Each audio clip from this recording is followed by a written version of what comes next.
May Mendoza update, yung post ni May sa kanyang Facebook account, yung transformation, yung during birthday niya. Yan sabi ni May, yung birthday magic in the making, yung big thanks to my birthday Paris,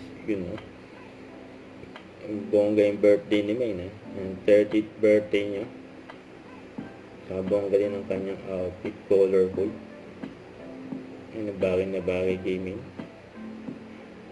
Masaya ng birthday niya kasama niya ang family and friends niya, saka Itbulagapang sa kanyang kaarawan, yung Chanel, solid. Ganda ng outfit ni Min, Chanel, yung transformation niya. Ito pa yung mga picture ni Min, and 30, cutie and thriving, and nag-model pa nga si Min